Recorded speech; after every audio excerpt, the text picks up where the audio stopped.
Hi everybody, I'm really sorry that I haven't been able to do a video.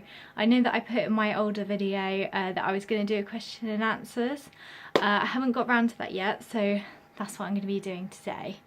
So I've gone through all the comments on my absent seizures caught on camera, and so I've just typed some down onto my computer, which is what I've got in front of me. So I'm going to go through those. So I've kind of gone through the frequently asked questions just so I could just do the majority of them. Okay, so I'm going to get off to a quick start really. So first question, how long have these seizures occurred? So I've had these seizures since I was 11. So it's mostly, they said that it come up because of like hormones and things like that, so they think that's why it like started then. So that's a bit strange because obviously I didn't have it from birth. We wasn't even aware of it. We'd never heard of the absent seizures, so I just started having them. So my mum took me to the doctors and that's when it was diagnosed. So 10 years this year I've had them, so it's a very long time. Another question is, can you drive a car? No, I can't, unfortunately. You need to be, I think it's a year seizure free, I think I was looking at, to get a driving licence in the UK. As I have them quite often, as you can see from the video that I done before. So I've got a long way to go before I can drive. Okay, next one. When you're at school, if a seizure occurred during class, what would you do? So obviously because I had mine starting when I was 11, it took quite a long time for me to get used to it at school and to make my friends understand and things like that. So I've had a lot of experience of being in class. So I've written down on my document that I would usually pretend that I was just being a bit silly, and just try to carry on as normal. So it's quite hard for people to understand. So I've always, even not in class, I've always tried to sort of carry on. So what is your biggest daily struggle regarding the absent seizures? So what I would say is my biggest struggle would be when I'm trying to explain something to someone and I have the seizures, and it can be really frustrating because I'm trying to get my point across. So that's probably my biggest daily struggle. I mostly have it in the mornings as well, so I'm trying to get ready for work and it's just really frustrating really. Number 5 is talking to yourself like that, the best way for you to trigger an absent seizure. Yes, it is for me. Some people it can be flashing lights, hyperventilating, I've seen, and sounds. That's kind of, I think that's what I've experienced. So my seizures usually occur when I'm talking, as my brain is trying to think of what I'm going to say and it gets a bit muddled up.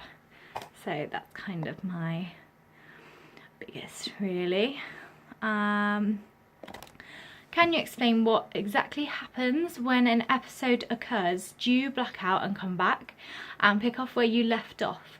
Or are you conscious but can't continue? So it's quite a long question, so I've had some thought about this.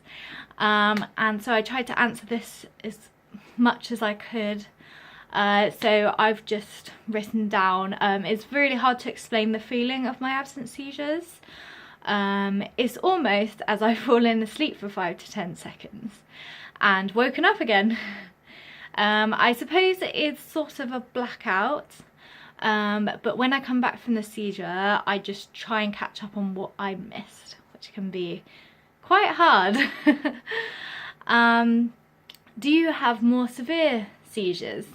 Yes, I do. I do not have just the absent seizures. A lot of the comments, people presumed that I only had those, but that is my daily sort of ones. I have had 3 grand mal seizures since being diagnosed. My last grand mal seizure was 2 years ago, so I haven't had one of those for 2 years, but they're pretty scary and it wasn't very nice. But I will do another video regarding my seizures and just give you more of an insight. Have you tried different types of medication, and if so, which one have you found to be more effective? I'm currently on the maximum dose of lamotrigine and lacosamide, and that's been the most effective one for me. In the past I've tried Keppra, but it gave me really bad side effects, so my mood completely changed. It made me tired all the time, so it wasn't very nice. I think I was only on it for about 3 weeks, but I called up my doctor and I was like, this is not ideal. I cannot keep taking this. I've also taken ethosuximide as well, but that gave me really bad sickness. So when I try a new medication, it is quite scary because I don't know what's gonna come along with it. When that happens, are you thinking about something else? And I put, I cannot think properly during an absence seizure. It's really hard to explain what happens. It's almost like I've jumped time. That's the only way I can really describe it. How would you know that it's a seizure or whether it's just you being forgetful? So I've had this comment quite a few times.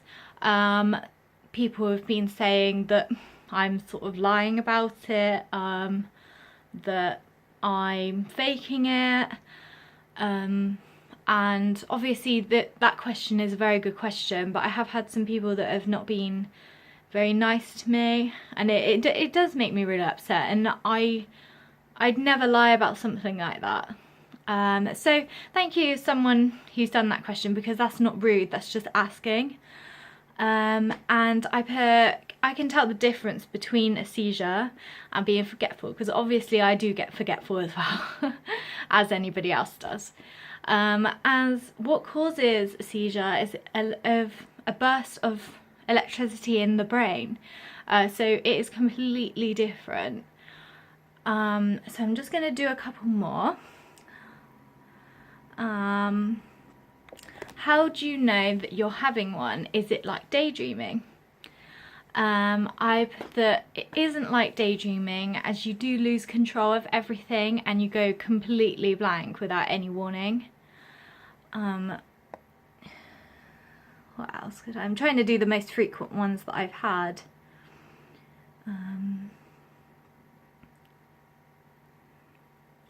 Okay, this one's a good question.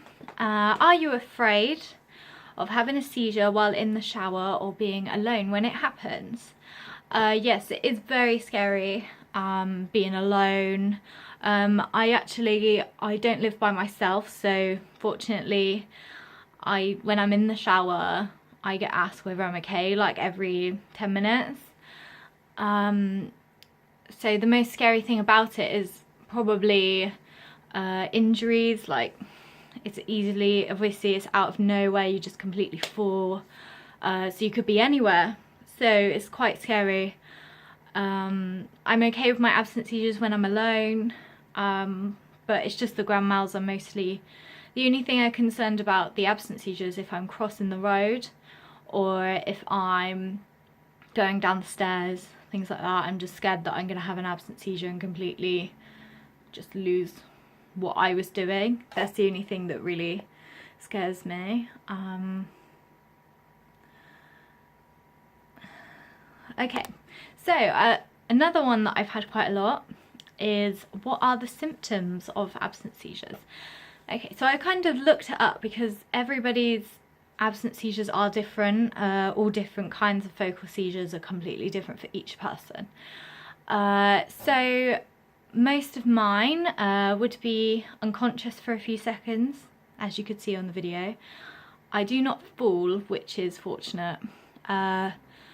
I appear as daydreaming or switching off. My eyelids do flutter, and some people do have the jerking. I don't really have that. Sometimes I can be a little bit jerky, but luckily I don't really have many of those effects, and I also don't know what's happening around me. Okay, do you know when they are coming? No, unfortunately I don't, so I can't prepare myself to react to it. A lot of people do have sort of little warnings so they can prepare for it, but I don't have anything. But even with my grand mal ones, I didn't feel anything. I didn't get a headache, nothing like that. I'm just going to check whether there's any more.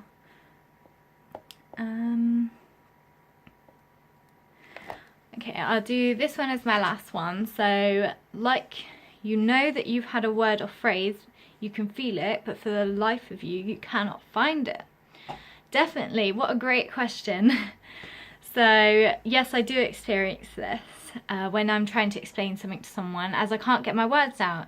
So sometimes I can just be in a conversation and I have the tiniest absence and I just can't get that word out, and I'm like, and then I can't think of the word, and it's so frustrating. It's just like, oh, for God's sake, I can't get out. I'm really sorry to the person I'm talking to. Like when I talk to my family and my friends, obviously they understand it and they're used to it, so it's really easy to explain to them about it. But I think I'm wrapping that up today. Thank you so much for watching and subscribing. It's been absolutely amazing. I didn't think that I'd get this reaction at all. So everyone just keep watching. I am going to make some more videos on my channel because I really enjoy all your comments. And I hope to see you next time. Oh, and also put in the comments box what kind of videos you'd like for me to do, to find out some more information. Go to epilepsyaction.co.uk and have a look on that, because if you just want to learn about epilepsy or concerned about any health problems that you may be having, that you think that maybe it might be epilepsy, then take a look on there. Thank you, bye!